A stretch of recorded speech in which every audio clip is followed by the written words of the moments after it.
하나님 말씀입니다. 호세아 4장입니다.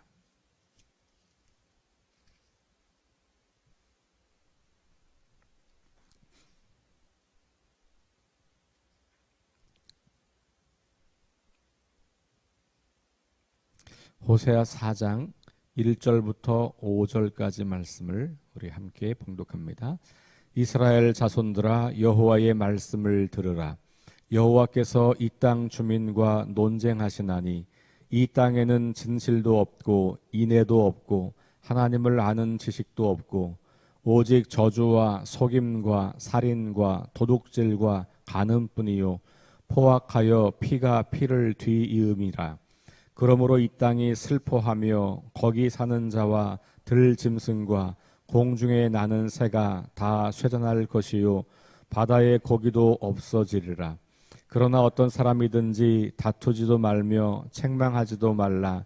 내 백성들이 제사장과 다투는 자처럼 되었음이니라. 너는 낮에 넘어지겠고 너와 함께 있는 선지자는 밤에 넘어지리라. 내가 내 어머니를 멸하리라. 아멘. 어제 이사야의 말씀을 우리가 보았고 오늘 호세아 말씀을 보고 있는데, 이사야와 호세아는 이제 동시대 사람으로 여겨집니다. 주전 8세기, 그러니까 북이스라엘이 주전 722년에 아수르 제국에 의해서 멸망하거든요. 그러니까 그럴 때입니다. 그러니까 정확히 그때와 일치한다라고 볼 수 있어요. 그러니까 북왕국이 멸망해 가고 있는 때, 물론 이제 이사야는 그 이후에도 좀 있습니다만, 중요한 것은 그 북왕국이 멸망할 때 그때 분위기가 어떠냐 하면, 이제 오늘 이 호세아가 아주 간명하게 보여주고 있는 거예요. 영적으로 타락했고, 당연히 그 영적 타락은 도덕적 윤리적 타락으로 이어지고, 그것 때문에 호세아, 미가, 나훔, 이사야 이런 예언자들이 이스라엘의 멸망을 선고하는, 하나님께서 이스라엘을 심판할 거다라고 하는 이야기를 계속 했던 시대였습니다. 예언자들의 이 시대를 앞선 이야기, 특별히 그 시대 사람들을 불편하게 하는 이 이야기 때문에 예언자들은 굉장히 큰 고통을 당하죠.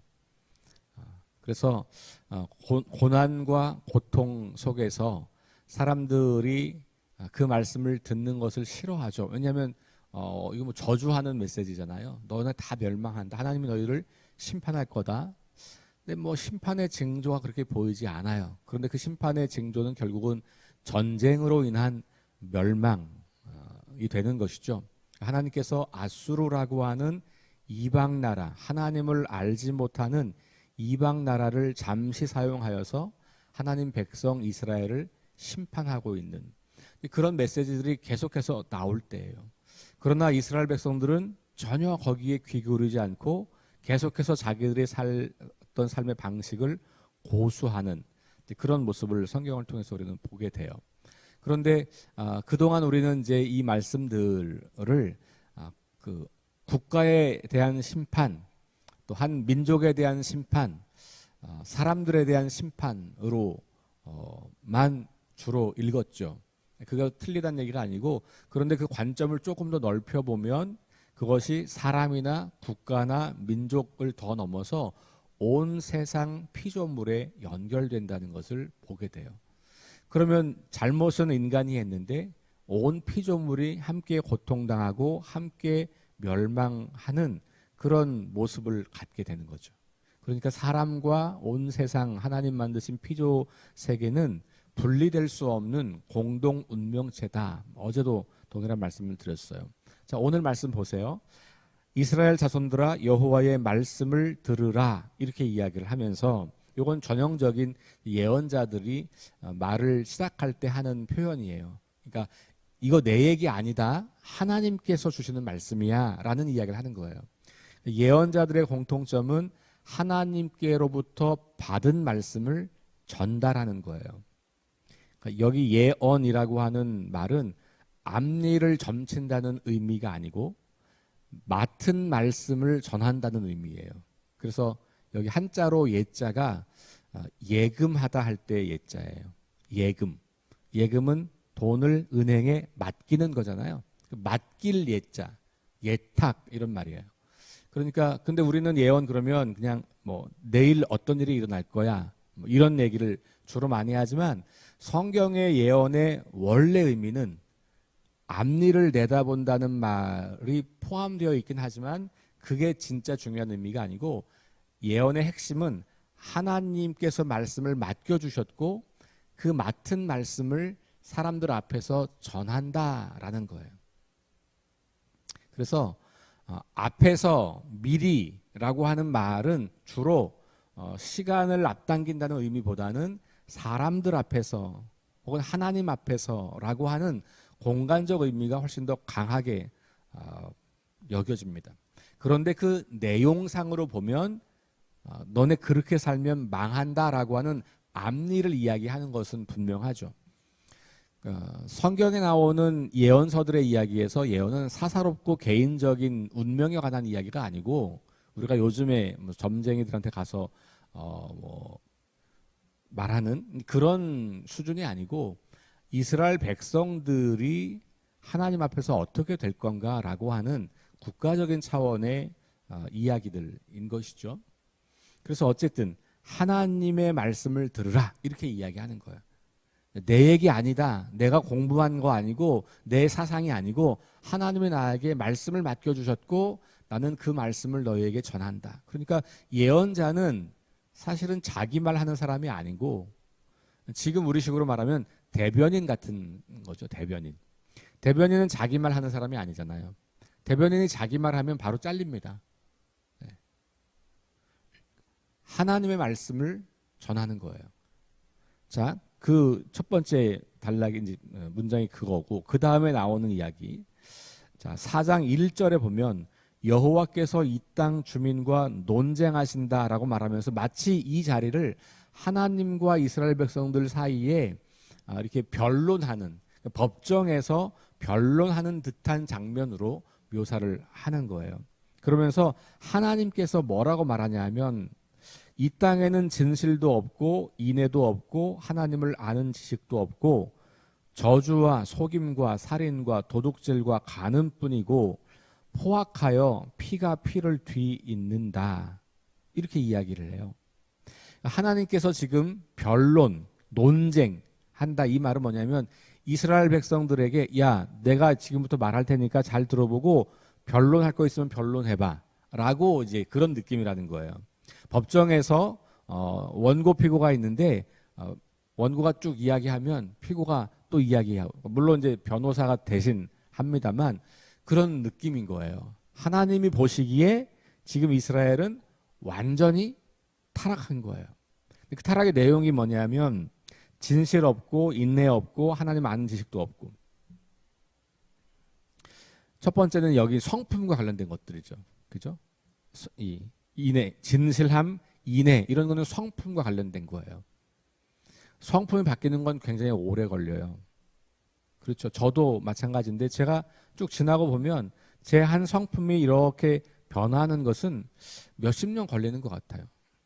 최소한 10년은 걸리는 것 같아요. 꾸준하게 그 부분을 가지고 신경 쓰고 노력하고 애쓰지 않는 한 그게 잘 바뀌는 게 어렵단 말이에요. 근데 진실함과 인애라고 하는 것도 그런 것과 관련이 있는 것이죠. 자, 그런데 더 중요한 거는 하나님을 아는 지식이 없다라는 거예요. 신기한 이야기죠. 왜냐하면 지금 이 주전 8세기 이스라엘 백성들은요 매우 풍요로워져 가지고요 제사를 너무너무 잘 드려요. 지금 우리식으로 말하면 교회가 엄청 부흥해 가지고 헌금이 엄청 많아졌어요. 사람도 무지하게 많아요. 예배 겁나 많아요. 늘상 교회에 와 있어요. 기도 엄청 많이 합니다. 그런데 하나님을 아는 지식이 없다 이렇게 이야기해요. 종교적인 형식은 무수히 많고 종교적인 겉으로 보기에 거룩한 형태는 매우 많지만 하나님을 아는 것이 없다. 그러니까 하나님의 마음을 생각하거나 하나님의 뜻을 생각하는 게 아니라 종교적인 행위를 하기에 바쁘다는 이야기예요. 그러니까 하나님과 우리 사이에서 중요한 거는 종교적 형식을 하는 거, 그거는 따라오는 결과여야 하지, 따라온 내용, 본질이 없는데 그것만 이루어지는 것은 그건 가짜이고 위선이고 하나님을 기쁘게 할 수 없는 것들이죠. 근데 그 본질이 뭐냐? 하나님과의 인격적인 관계예요. 그러면 인격적 관계라는 거는 뭡니까? 친해지는 거고요. 잘 알아가는 거예요. 여러분이 누구와 인격적 관계를 맺고 친밀해진다면 그 사람을 더 많이 알아가잖아요.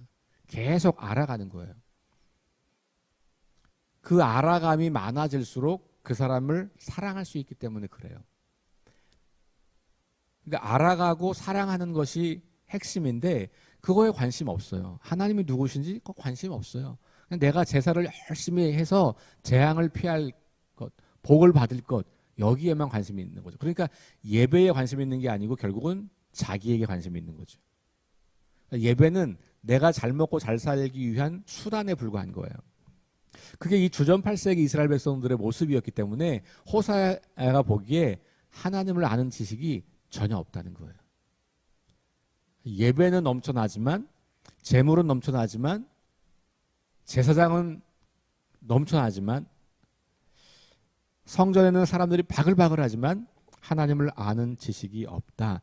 당연히 그러니 그들의 삶의 진실함이라는 건 찾아볼 수가 없고 인애라는 것 찾아볼 수 없죠. 왜냐하면 진실함과 인애는 하나님으로부터 오는 거거든요. 하나님을 알면 알수록 우리는 진실한 삶을 추구하게 되고 하나님을 알면 알수록 우리는 사랑, 인애를 관심 갖게 되는 거거든요. 왜냐하면 하나님이 그런 분이시니까.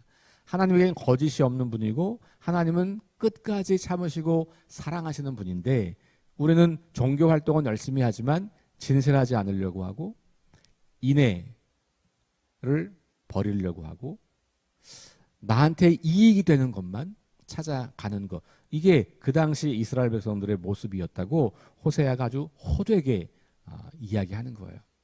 하나님께서 너희를 볼 때 너희는 하나님과 너무 멀다는 거예요. 자, 그러면 그 하나님과 멀어진 결과가 진실하지 않고 인애도 없고 하나님을 아는 지식도 없는 그 결과가 뭐냐? 그게 윤리 도덕적 타락으로 나타나는 거예요. 그게 2절이에요.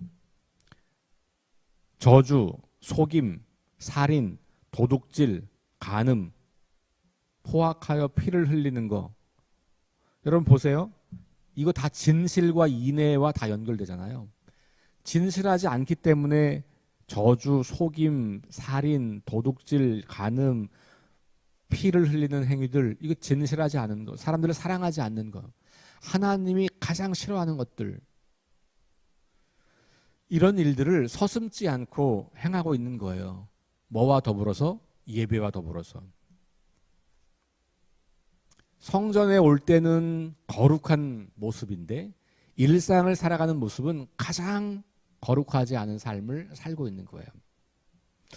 굉장히 큰 공격이죠. 이런 이야기를 들으면 당시 이스라엘 백성들이 우리가 잘못했구나 하고 돌아오는 게 아니에요. 어떡할까요? 저거 어떻게 죽이지? 저 자식 어떻게 없애지? 이런 마음을 갖잖아요. 이게 오늘날도 사실 똑같다고 저는 생각해요.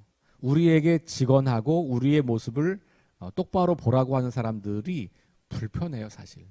저도 누군가 저에 대해서 이 돌직구를 날리면 매우 불편합니다. 그리고 그걸 막 거부하려고 하고 반항하려고 하고 막 그걸 이기려고 하고 이런 모습들이 제 안에 있거든요. 그게 바로 자기 중심성이라고 하는 죄예요. 이 선악과 이야기의 그 내용이 그게 뭐 오래전에 성경에 나오는 이야기가 아니라 오늘 나의 이야기, 우리의 이야기인 거죠. 내가 하나님이 되었기 때문에 누가 나를 심판하면 내가 불쾌한 거예요.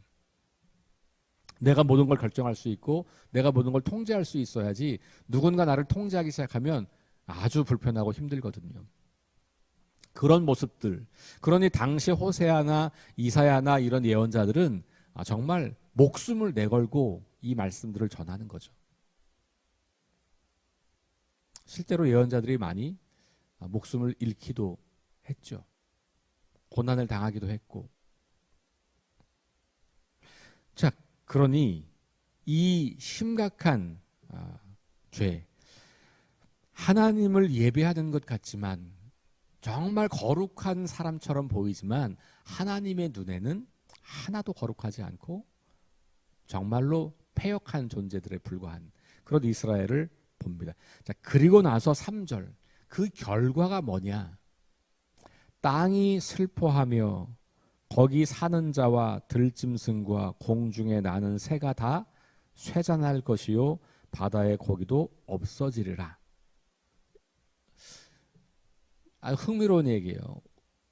그렇죠? 어제 이사야도 마찬가지지만 오늘 호세아도 마찬가지예요. 사람들, 이스라엘 백성들이 그렇게 하나님 앞에서 거룩하지 못한 그 죄인된 삶을 살아, 이중적인 삶이죠, 사실은. 그죠? 앞과 뒤가 다른 거잖아요. 하나님 앞이라고 생각하는 성전에 가서는 한없이 거룩해요. 막 짐승 잡아들이면서 내가 죽었다고 말하면서 통곡하면서 하나님으로부터 용서를 받았다고 확신하면서 돌아오지만 돌아오는 순간부터 그들은 거짓과 미움과 증오와 저주와 속임수와 살인과 도둑질을 일삼고 그리고 그렇게 해서 얻은 재물을 가지고 또 하나님께 와서 재물을 드리면 그게 다 된다고 그렇게 살고 있는 거거든요. 그러면 하나님이 그 백성들만 심판하셔야 되는데 하나님의 심판이 백성들에게만 미치는 게 아닌 거잖아요. 땅이 슬퍼한다. 땅이. 온 땅이 그 사람들의 그 모습을 보고 슬퍼하는 거고 거기 사는 사람들과 들짐승과 새들과 바다의 고기가 다 없어진다. 그러니까 이 심판이 사람들에게만 해당하지 않는다는 거예요. 그러니까 왜냐하면 사람이 심판당하면 당연히 그 사람이 살고 있는 그 땅과 그 세상도 동시에 망하기 때문에 그런 것이죠. 그러니 우리는 하나님의 창조물의 대표자들인 거예요. 그러니까 대표자라는 것은 좋게 생각하면 하나님이 우리를 통해서 하나님의 위대한 일을 이루어 가신다는 거죠. 대리인, 청지기라는 말이고. 근데 이게 문제가 생길 때는 내가 다 책임져야 된다는 말이거든요. 근데 문제는 내가 다 책임을 질 수가 없는 거예요. 어떻게 내가 책임을 져요? 책임을 못 지지. 나는 죽고 얘네는 살려주세요. 이게 안 되는 거예요. 공동체이기 때문에. 연결되어 있기 때문에. 관계이기 때문에. 그래서 우리 이 창세기에만 그런 이야기가 나와 있는 게 아니고 예언자들의 이야기 속에서도 인간의 죄악이 온 세상 만물을 창조하신 하나님의 그 창조 세계에 다 영향을 미치더라. 그래서 제가 지난 주일날 말씀드린 것처럼 또 어제 복습하면서 말씀드린 것처럼 이게 영적인 문제라는 거예요. 그러니까 이 지구 환경을 바라보는 문제가 이게 철학과 사상과 이념의 문제가 아니라 영적인 문제다라는 거예요. 우리가 하나님 앞에 올바로 살지 못할 때 우리에게 맡겨주신 모든 생명체들도 다 망하게 된다. 그러니 우리의 영적 각성이 중요하다는 것이죠. 그러면 오늘 호세아의 본문으로 돌아가 보면 우리는 이렇게 예배 열심히 드리는 사람들이란 말이에요. 지금 이 말씀을 듣고 있는 사람들은 적어도 정말 시간을 쪼개서 예배 드리고 어떻게든지 하나님을 사랑하려고 하고 어떻게든지 종교 활동을 열심히 하는 사람들이란 말이에요. 그런데 우리 안에 여전히 진실함이 없고 인애가 없고 하나님을 알려고 하는 그게 없고 우리의 삶도 속임수와 살인까지는 아니겠지만 인격살인과 도둑질과 간음과 이런 것들이 우리 삶에 여전히 남아있다면 그런 우리 때문에 온 세상이 함께 멸망하고 있다고 하는 것이 오늘 호세아가 우리에게 들려주는 이야기예요. 그러니 우리의 영적 각성이 세상을 구원하고 온 피조 세계를 구원하는 출발점이 되는 것이죠. 그리고 이것은 그리스도인들이 당연히 묵과할 수 없는 그리스도인들에게 아주 본질적인 문제. 우리가 창조의 하나님을 믿는다면 하나님이 창조주라고 믿는다는 그것은 바로 이런 것과 직결되는 문제라는 거예요. 하나님이 나를 창조했을 뿐만 아니라 온 세상을 창조하시고 지금도 다스리고 계시다고 하는 것을 믿는다면 이 문제는 우리 그리스도인들에게는 정말로 영적인 문제이고 본질에 해당하는 문제이다. 그러니 우리의 영성과 우리의 신앙의 영역이 하나님과 우리 사이의 관계에만 머물러 있는 게 아니에요. 하나님과 우리 사이에만 머물러 있고 다른 사람과 이 세상으로 연결되지 못한다는 것은 그게 하나님을 잘 모르는 이야기예요. 그러니까 하나님을 아는 지식이 없다는 게 바로 그런 의미죠. 하나님은 온 세상 만물의 주인이시고 온 세상 만물에 관여하시고 온 세상 만물을 잘 다스리고 내가 보기에 좋은 모습으로 창조한 그대로를 잘 유지하라고 내가 너를 세웠는데 너는 나하고만 친하게 지내면 된다고 생각한다고? 나를 몰라도 너무 모르는구나 너희들이. 자기들 우리가 원하는 하나님을 만들어 놓고 그 하나님을 섬기고 있는 거지 하나님이 누구신지에 관심이 없는 그런 모습을 아주 신랄하게 비판하고 있는 것이죠. 물론 이 시대의 예언자들이나 성경에 있는 이야기들이 지금 우리가 생각하는 것처럼 무슨 생태계 문제 때문에 그런 얘기를 하는 건 아닐 거예요. 왜냐하면 이 시대에는 생태계란 말도 아마 안 썼을 거예요. 그렇죠? 그런 것이 문제가 전혀 되지 않았던 세상이었을 겁니다.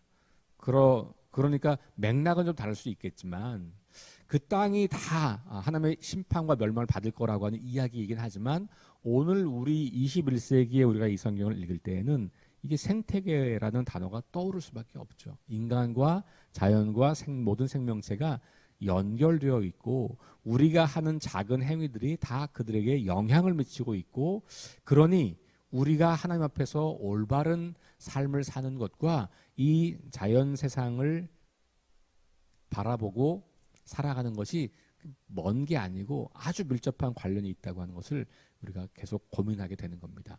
우리 사순절 탄소 금식을 제안하고 이 일을 통해서 우리가 하나님의 창조 세계를 더 많이 묵상하고 더 보호하고 또 우리의 삶의 방식들을 개선하는 그런 사순절을 보내고 있습니다.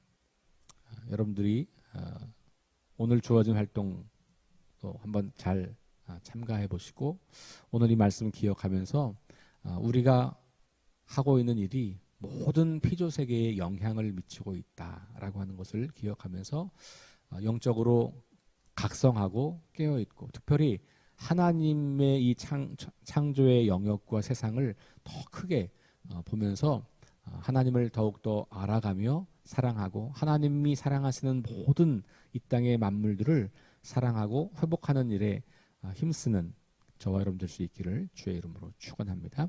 기도하겠습니다. 하나님, 어제 이사야 선지자의 경고의 말씀에 이어서 오늘 호세아 선지자의 말씀도 보았습니다. 하나님을 아는 지식이 없어서 하나님의 성품을 닮아가지 못하고 하나님이 관심 갖는 세상에 관심 갖지 못하고 계속해서 나 자신에게만 집중하고 있는 당시 이스라엘 백성들, 수많은 종교적인 행위 그것을 통해서 자신의 이익을 극대화하려고 하는 그 탐욕과 자기 중심성을 고발하며 그것이 그 백성들만이 아니라 온 땅의 생명체들에게까지 영향을 끼치게 된다는 이 말씀 앞에 오늘 우리의 모습을 비추어 봅니다. 그리고 이 땅, 이 세상 점점 뜨거워지는 지구, 점점 생명체들이 사라져가는 이 지구를 바라봅니다. 하나님, 우리가 영적으로 깨어있지 못한 것과 이 지구 생명의 위기가 직결되어 있다고 하는 것을 우리가 계속해서 깨닫고 의식하며 하나님의 창조 세계 안에서 창조 세계의 대표자로서 부끄럽지 않은 삶을 살아갈 수 있도록 우리를 도와 주옵소서. 예수님 이름으로 기도합니다. 아멘. 우리 이렇게 합심해서 기도하겠습니다. 성령의 능력으로 하나님 나라를 증언하고 살아내게 하소서. 하나님 말씀이 기준이 되게 하소서. 질병과 전쟁과 자연재해와 가난과 억압으로 고통당하는 사람들을 치유하여 주소서. 거룩한 습관을 형성하여 균형 있는 성장을 이루게 하소서. 다음 세대에게 하나님 나라 복음을 전수하게 하소서.